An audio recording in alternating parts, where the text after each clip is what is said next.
Hello and welcome to the Kaiser Group. In the latest video series, we're going to be talking today about your e-kit, or some people call it the grab-and-go bag. Your personal emergency preparedness begins with a small personal preparedness kit that I call the emergency kit or the e-kit. This contains critical, need-it-now emergency response items that we're going to cover one by one. And in an emergency, this e-kit in your possession can make the difference between your safety of yourself and your family and severe injury or even death. So it's important to realize that you're going to need something with you at all times to handle any emergency, man-made or natural, chemical, biological, or nuclear, in such a way that it will get you back home safely. So we're going to start with the most important, and of course that is the ability to communicate. You see here you've got a battery power pack, and the battery power pack has 4 AA's, which this little unit here will integrate with your solar panel. Okay, this also, by being recharged from the solar panel here, can charge and recharge your cell phone. And that's where your communications will be coming from and to, is your cell phone, most likely. The other thing that is no less important is your ability to have clean water. And the best thing that you can have, and the most lightweight, is the Sawyer inline water purification filter. This is a hollow fiber membrane, and you can see the syringe here is not for vaccinations or inoculations.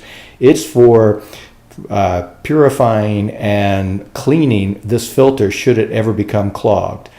The ability of this filter to clean the water that you will need can occur and will be in effect for millions and millions of gallons. You may never need to backwash or clean this filter if you get fairly clean water to begin with. And by fairly clean, I mean one that is not loaded with sand or other type of particles. But the benefit is that this is very lightweight. It's 3 ounces. It hooks right up to one of these reservoirs, and you have larger ones. And this also will fit right on the end of a water bottle. So this filter, this inline filter, allows you to take dirty water and send it through this filter and come out clean on that end. Very, very important. Okay, the other thing as we move along, we've got our power generation and our ability to communicate. And we've got the ability to have pure water. The next thing is, if there's a nuclear event and there's radioactive fallout, we want a number of protective mechanisms in place. And we have those in the form of here, here, here, and you notice there's a little tab down here, a little sticker. First thing we want to do is cover ourselves, because if there is a radioactive or a nuclear incident, there will be fallout. And what we want to do is protect it from being absorbed into our skin. But we also want to make sure that if we anticipate or if it's imminent that there is going to be nuclear fallout, we want to take a couple of these anti-radiation tablets, which is potassium iodate. Now, potassium iodate, if taken soon enough, which is 6 to 12 hours prior, but if you don't anticipate and there is an event, take it as soon as you can. This potassium iodate will go directly to your thyroid gland, will fill up the thyroid gland, and the thyroid gland, is where most of the radioactivity is absorbed in the body. So if you already have that full with potassium iodate, your absorption rate is greatly diminished. Now, the other thing too is that this little sticker right here, this is called a rad sticker. You can see that there's 3 different lines, and these lines will change color depending on your exposure to radiation. So if you have one of these and you're in an area that has radioactivity, this will alert you to it.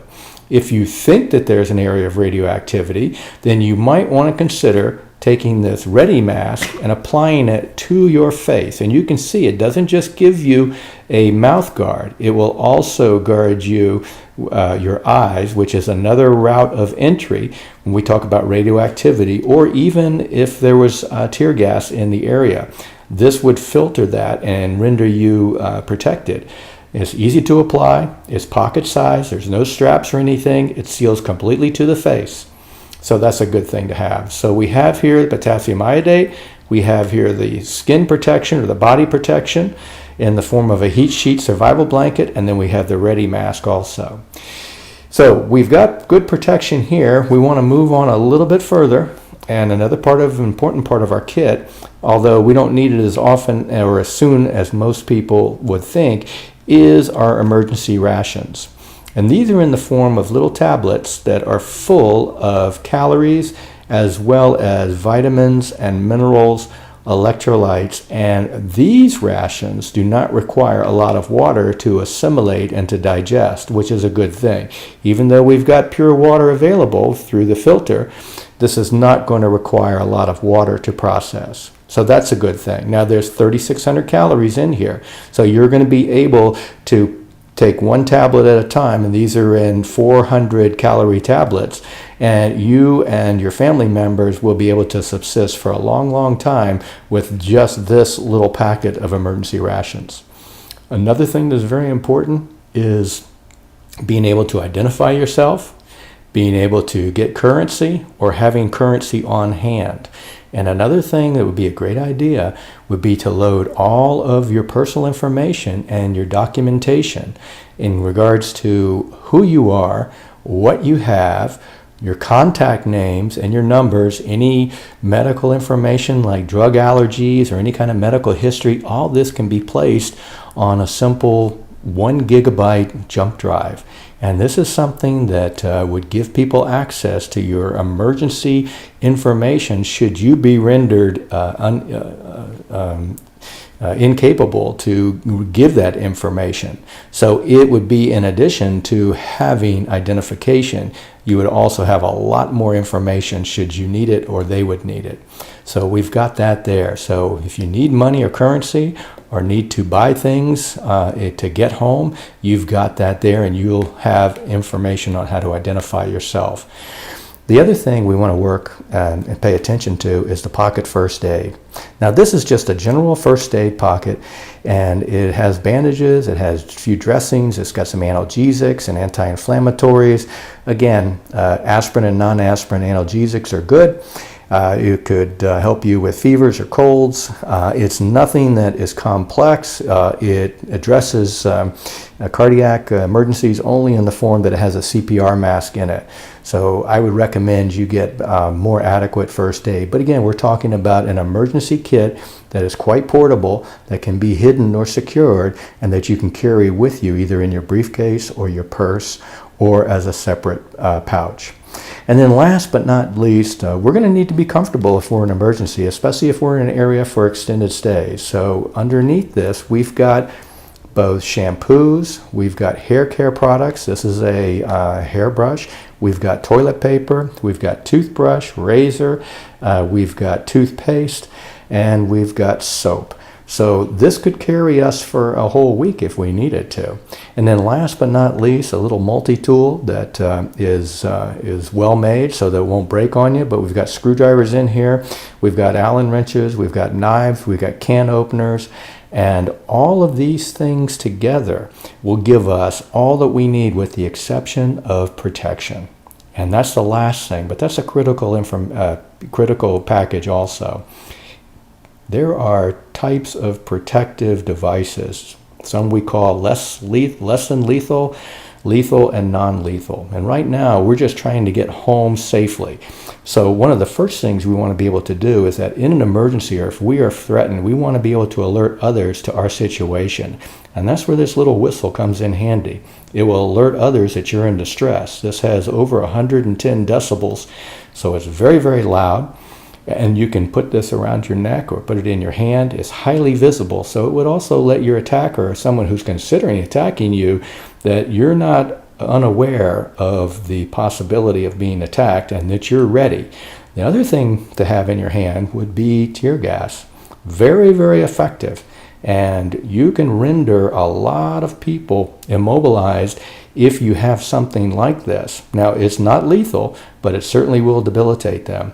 Something that's a little bit more lethal, but is something that I would caution you as far as the rules and regulations in your community. We want to be careful on how we carry these. Now, this is a folding knife, so you want to have this folded and protected, but if you need it, you've got it. One of the last things that is certainly not lethal, but is something that can be distracted and contemporary blind people, is a high-powered LED flashlight. Now, you can see this has a window here because this is solar powered, so this is a small flashlight, but it's very, very powerful.